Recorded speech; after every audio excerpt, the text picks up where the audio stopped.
Halo Sobat Edson, salam pintar. Jumpa lagi dengan Kak Mahdi, tutor fisika edson.id. Dalam video kali ini, kita akan bahas materi induksi elektromagnetik.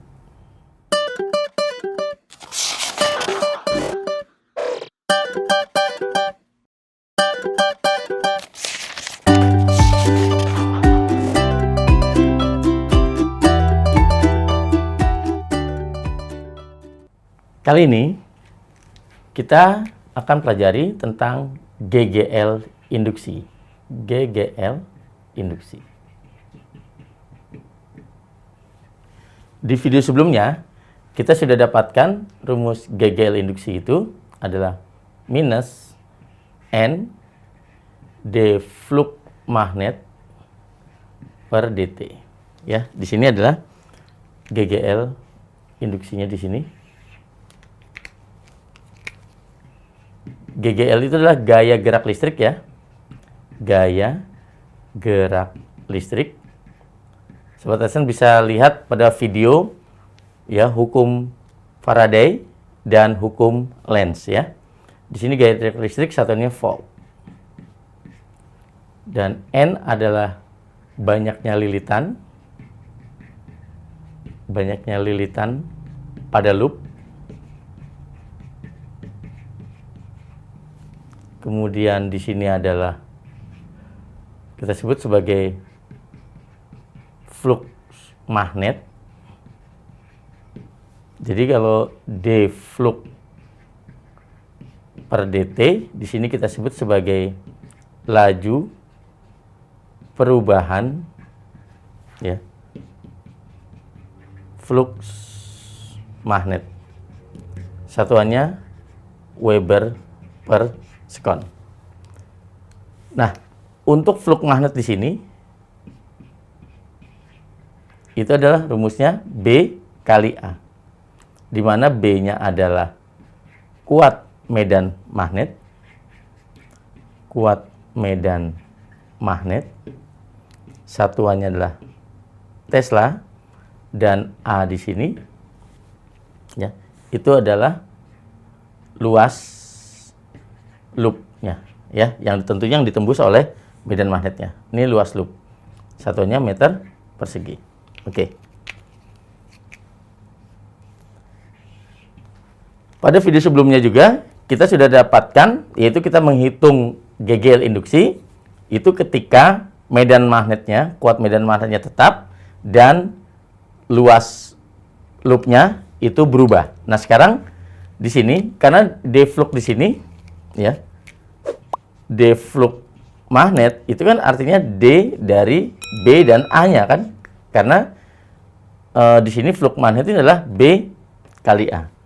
Sekarang kita mau mengubah yaitu medan magnetnya. Jadi bisa kita tuliskan di sini untuk GGL-nya adalah minus N sekarang kali A. Nah, A-nya berarti adalah luas loopnya tetap. Di sini adalah dB per dt. Nah, ini adalah satu persamaan lagi untuk menghitung GGL induksi ya, di mana dB per dt itu kita sebut sebagai laju perubahan medan magnet. Di sini satuannya adalah Tesla per sekon. Oke. Jadi sebagai contoh di sini saya buat contoh. Ya. Jadi ada suatu loop kawat berbentuk setengah lingkaran. Kemudian ditambahkan lagi di sini. Lalu di sini ada baterai. Lalu dipasang hambatan seperti ini. Jadi yang ditembus oleh suatu medan magnetnya adalah setengah lingkaran ini ya. Ini kita anggap sebagai setengah lingkaran ya. Setengah lingkaran. Jadi benar-benar setengah lingkaran di sini. Oke.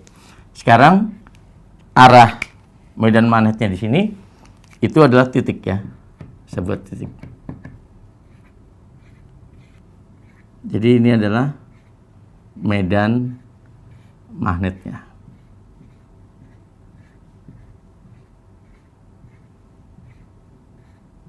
Oke, ini B-nya ya. Saya tuliskan itu adalah 2T plus 3 kali 10 pangkat 2 Tesla di sini. Oke. Kemudian untuk GGL baterainya 1,5 volt. Ya. Dan hambatannya di sini saya tuliskan saja yaitu 0,1 ohm. Dan jari-jari dari loopnya ini yang bentuk lingkaran itu saya tuliskan 7 cm. Nah, sekarang coba kita mau hitung di sini.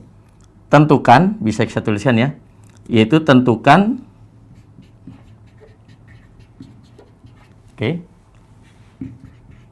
kuat arus yang mengalir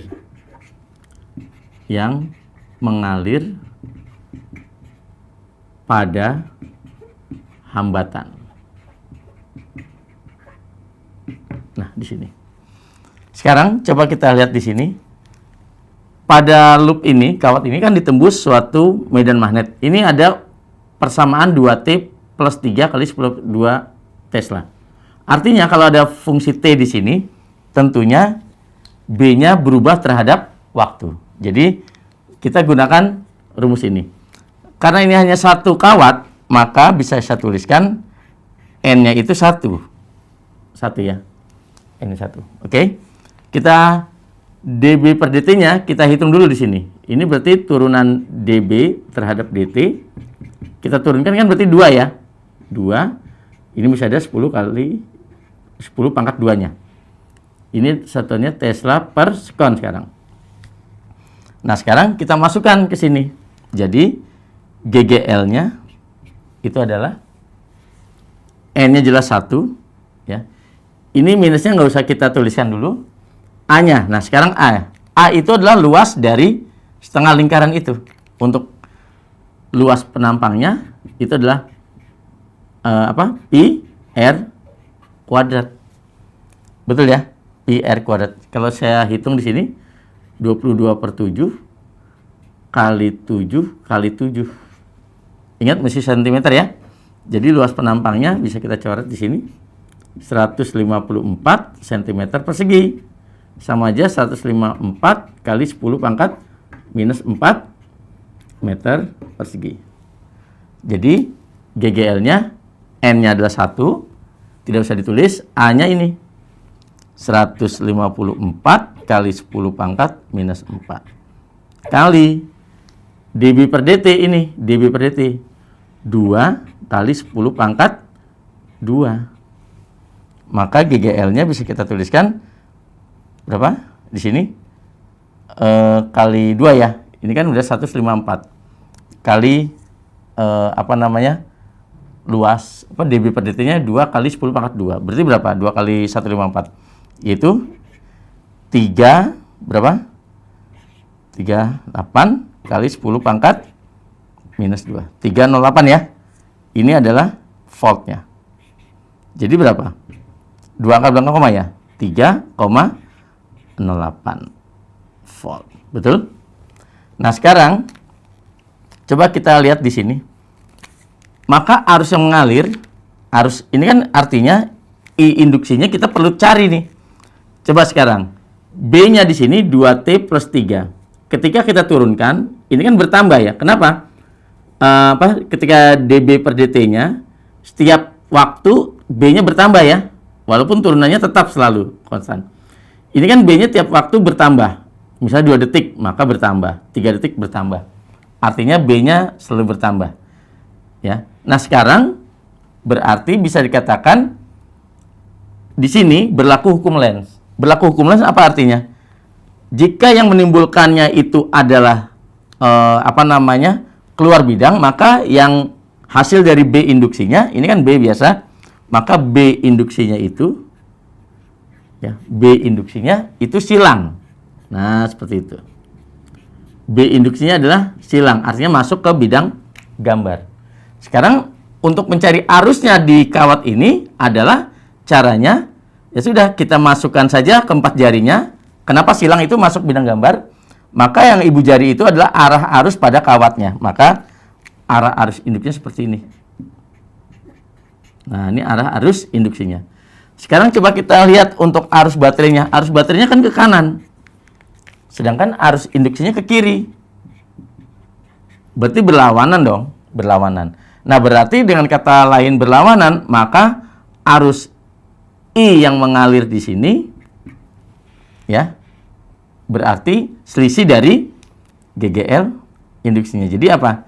Di sini GGL baterai minus GGL induksinya. Tentunya ini mutlak saja dibagi dengan R-nya. Itu adalah arus yang mengalir pada hambatan. Jadi coba kita hitung di sini. GGL baterai 1,5 volt, induksi GGL-nya 3,08. Jadi saya selisihkan aja ya. 3,08 dikurangi 1,5 per R-nya adalah 0,1. Coba kita lihat hasil arusnya mengalir. 3,08 dikurangi 1,5. Coba. 3,08 dikurangi 1,5. Ini kan 1,50. Kita kurangi. Seperti ini ya. Berarti 1,58. 1,58 betul per 0,1. Berarti jawabannya apa? 15,8 ampere. Ini adalah arus yang mengalir pada hambatannya. Gitu Sobat Edson. Kita bahas contoh lain. Jadi di sini ada suatu kawat ya. Ini kita buat contoh soalnya.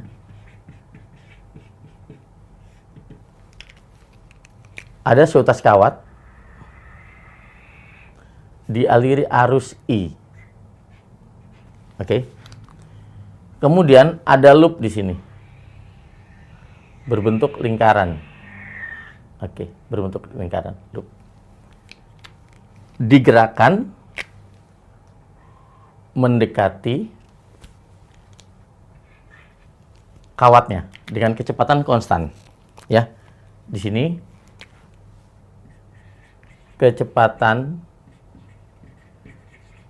gerak loop berbentuk lingkaran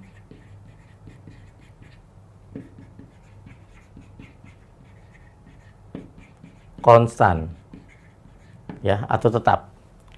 Pertanyaannya gini, tentukan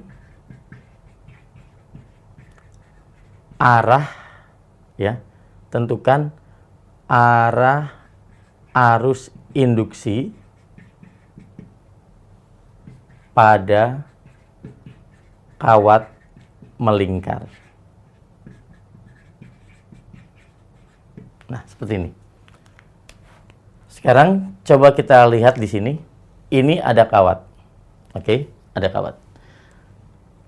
Sehingga sesuai ya, teori yang sudah kita dapat pada medan magnet adalah ketika arus I pada kawat, maka di sebelah kanan dari kawatnya, ini masuk kan berarti ya. Ini kan ibu jari kanan. Berarti masuk. Maka di sini ada medan magnet B, yaitu silang.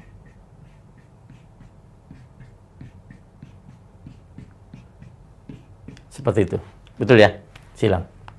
Nah, sekarang berarti suatu titik pada ya, suatu titik dari kawat ya. Jadi pada lingkaran ini, suatu titik pada kawat itu ada kuat medan magnet, betul ya? Bisa saya tuliskan. Kuat medan magnet. Oke. Di sekitar kawat lurus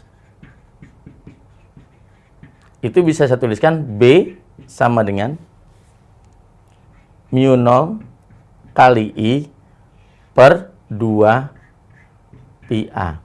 Di mana A itu adalah jarak titik dari kawat ya.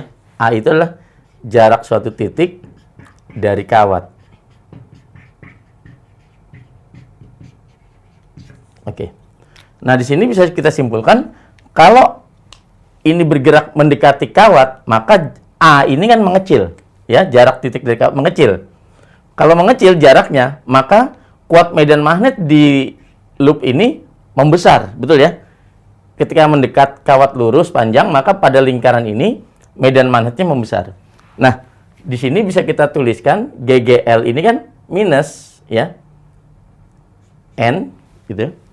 Ini luas penampangnya tetap, luas penampang lingkaran ini kan tetap. Ini adalah dB per dt. Berarti bertambah. Nah, kalau bertambah, maka sesuai hukum Lenz, medan magnet induksinya itu akan melawan dari medan magnet yang menimbulkannya.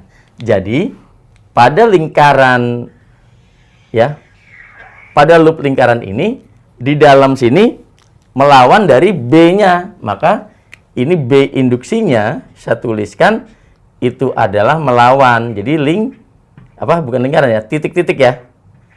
Titik-titik ini artinya masuk.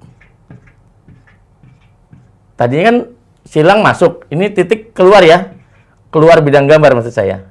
Titik sini adalah keluar bidang gambar. B induksinya titik keluar bidang gambar. Berarti kalau keluar bidang gambar itu adalah keempat jari kita.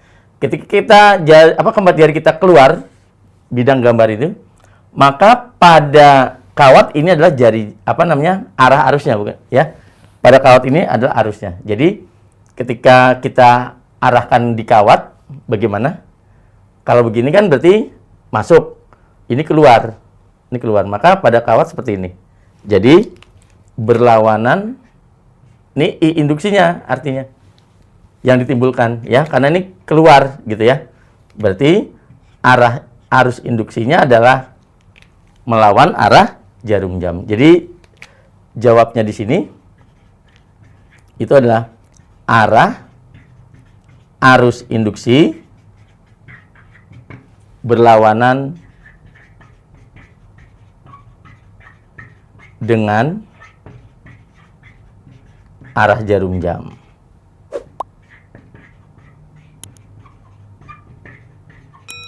Seperti itu. Oke. Oke, Sobat Edson. Sekian dulu video pembahasan materi induksi elektromagnetik. Sampai jumpa di video berikutnya dengan Kak Mahdi. Salam pintar. Sekian Sobat Edson untuk video pembelajaran hari ini. Sampai ketemu lagi di video belajar berikutnya. Jangan lupa aktifkan notifikasi untuk video terbaru kami ya. Sobat Edson juga bisa mengunjungi edson.id dan temukan ribuan video pembelajaran. Sampai jumpa Sobat Edson, salam pintar!